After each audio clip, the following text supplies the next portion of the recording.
আমাদের টাঙ্গাইল আমাদের গর্ব। হ্যালো গাইস, আসসালামু আলাইকুম। আজ আমি যে জমিদার বাড়িটি দেখাতে যাচ্ছি এটি হচ্ছে আমাদের টাঙ্গাইলে মহেরাতে অবস্থিত, যেটি বর্তমানে পুলিশ ট্রেনিং সেন্টার হিসাবে ব্যবহৃত হচ্ছে। আশা করি পুরো ভিডিওটি দেখলে সকলেরই ভালো লাগবে। বিশেষ করে টাঙ্গাইলে যাদের বাড়ি তাদের মন চাবে পুরো পরিবার নিয়ে একবার ঘুরে আসি এই জমিদার বাড়িটি। আমি এই পুরো জমিদার বাড়িটি ঘুরে দেখানোর চেষ্টা করব। একে একে করে আমি প্রত্যেকটি ভবন আপনাদের দেখাবো, চতুর্পাশ থেকে দেখানোর চেষ্টা করব। অবশ্যই আপনারা সাথে থাকবেন।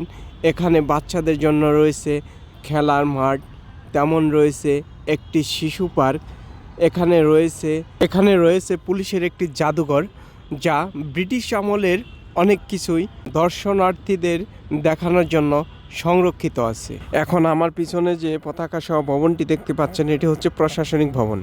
এই শীতের সময়ে জমিদার বাড়ির ফুলের বাগান ফুলে ফুলে ভরা ছিল। দৃশ্যটি ছিল খুবই মনোমুগ্ধকর। এই জমিদার বাড়ি দেখতে প্রত্যেক দিন হাজার হাজার দর্শনার্থী আসে, যা আপনারা দেখতে পাচ্ছেন যে এখানে বিপুল পরিমাণ দর্শনার্থী আসতেছে। এখানে খুব সুন্দর একটি ঝর্ণা রয়েছে, যেখানে আমি এখন হেঁটে চলেছি শিশু পার্কের দিকে।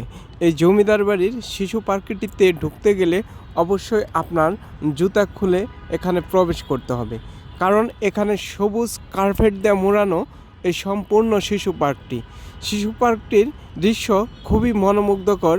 এই শিশু পার্কটিতে একবার টিকিট কেটে প্রবেশের পর প্রতিটি রাইডই বাচ্চারা ব্যবহার করতে পারবে। আমরা যে সময়টিতে গিয়েছিলাম সেটি ছিল সকালবেলা, তাই বাচ্চাদের উপস্থিতি ছিল খুবই কম। এটি হচ্ছে জমিদার বাড়ির 5টা পুকুর। এই পুকুরের মাঝখানে সুন্দর একটি বসার স্থান রয়েছে।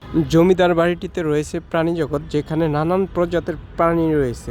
এখানে বানরটি কিন্তু খুবই সুন্দর খেলা করতেছিল। রয়েছে সুন্দর সুন্দর গাছপালা। এখন যে স্থানটিতে বসে আছি এটি হচ্ছে পিকনিক স্পট। এখন যে মাঠটি দেখতে পাচ্ছেন এটি হচ্ছে পুলিশের প্রশিক্ষণ কাজে ব্যবহৃত হয়। এই মাঠটিও কিন্তু অনেক বড় একটি মাঠ। ভিডিওটি যদি আপনাদের ভালো লাগে লাইক, কমেন্ট, শেয়ার করে অবশ্যই পাশে থাকবেন।